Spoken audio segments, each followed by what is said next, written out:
For nearly a century, the United States stood as the bedrock of the global economy. Nations across the world eagerly acquired its debt, seeing US Treasury Bonds not merely as an investment, but as the ultimate safe haven, a place to secure everything from national savings to the stability of their own currencies.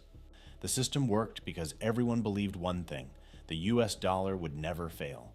But what if that assumption suddenly changed?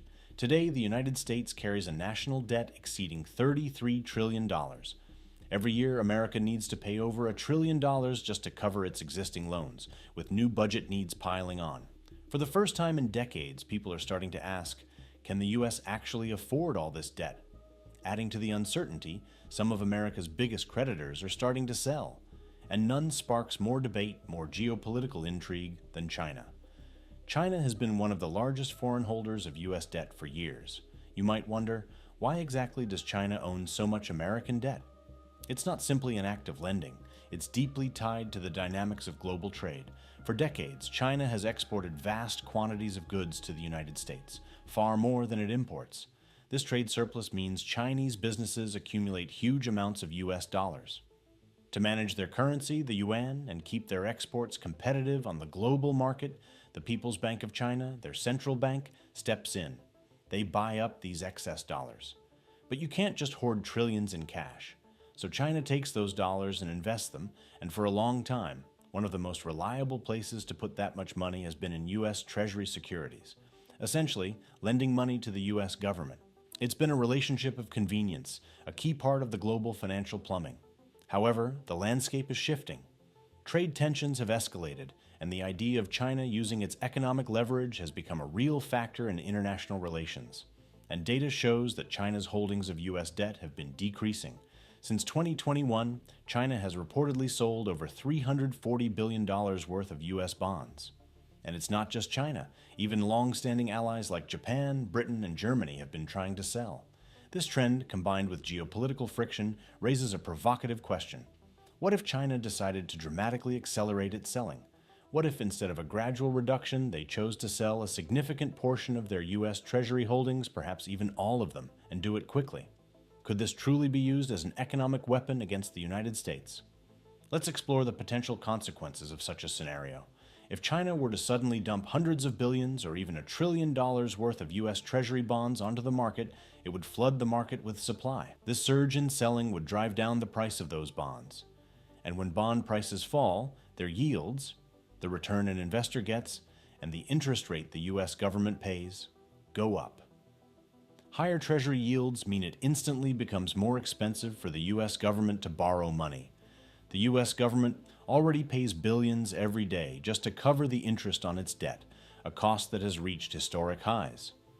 A massive sell-off could push that number even higher, adding billions more to the cost of servicing the national debt each year. But the impact wouldn't be limited to government borrowing. Rising Treasury yields serve as a benchmark for many other interest rates throughout the US economy. Mortgage rates would likely rise, making it more expensive for people to buy homes. Car loans, business loans, borrowing across the board would become more costly. This could put significant drag on consumer spending and business investment, potentially slowing down the US economy or even pushing it into a recession. And then there's the effect on the US dollar itself. If China sells a large amount of US bonds, they receive dollars in return. To complete the strategic move, they would likely then sell those dollars to buy other currencies. This massive exchange would increase the supply of US dollars on the global market, potentially causing the dollar's value to fall relative to other currencies. While a weaker dollar can make US exports cheaper, it also makes imports more expensive for Americans. For consumers, this could mean higher prices on a wide range of goods, potentially worsening inflation, a challenge the US economy has been grappling with.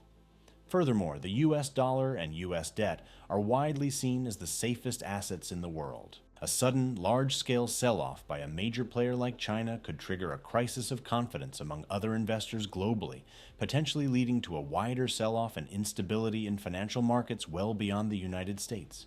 It's a scenario that could send shockwaves through the interconnected global financial system.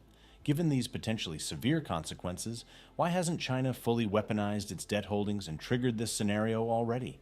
Why isn't the economic nuclear option a simple, easy button for Beijing to push? Because, as with many powerful weapons, the fallout isn't confined to the target. It would also inflict significant damage on China itself. A sudden, large-scale sale would significantly reduce the price of the U.S. debt that China still holds. They would effectively be selling a valuable asset at a steep discount, devaluing their own remaining holdings and potentially losing hundreds of billions of dollars in the process. Moreover, while driving down the dollar's value might make Chinese exports slightly cheaper for U.S. buyers, if China sells dollars to buy other currencies, it would make Chinese exports more expensive for customers in those other countries. This would hurt China's crucial export sector, which is a major engine for its economy and employment. It's also crucial to remember the sheer scale of the U.S. Treasury market. While China is a major foreign holder, it doesn't hold enough debt to unilaterally collapse the market. The U.S. Treasury market is incredibly deep and liquid, meaning there are many other large buyers, from central banks in other countries to massive institutional investors and domestic buyers who could potentially step in. The U.S. Federal Reserve also has significant tools like quantitative easing that it could use to intervene in the bond market and counteract a spike in yields, as it has demonstrated in previous crises. So, while the concept of China weaponizing its U.S. debt holdings is a powerful one, and while recent trends indicate a gradual reduction in their holdings, a sudden catastrophic debt dump seems improbable, largely because it would impose immense costs and risks on China itself. It highlights the deep, often tense economic interdependence between the two global powers and the complex, interconnected nature of the modern financial system. The vulnerability posed by the massive U.S. debt is real, but the ability of a single country to use debt holdings as a decisive weapon is limited by the mutual destruction it could cause. So while the idea of China unleashing its holdings of U.S. debt as an economic weapon is a dramatic one, the reality is far more complex. It's a situation defined by deep interdependence, where a move meant to inflict damage could easily rebound and harm the aggressor. The sheer scale of the U.S. debt, coupled with the potential for self-inflicted wounds, makes a sudden, catastrophic debt dump scenario less likely than a more gradual, strategic shift away from the dollar by China and other nations. This ongoing trend, however, is significant. It speaks to a potential reshaping of the global financial order, one where the dominance of the U.S. dollar, while still considerable, might face increasing challenges over the long term as nations seek to diversify their reserves and reduce reliance on any single currency. The sheer volume of U.S. debt also remains a persistent question mark, a vulnerability that requires careful management regardless of who holds it. Understanding this intricate dance between global powers, economic leverage, and the future of reserve currencies is crucial in today's interconnected world. The discussions around debt, trade, and geopolitical strategy are not just abstract concepts. They have real-world implications for economies and individuals alike. So for weekly content like this, I would appreciate you subscribing.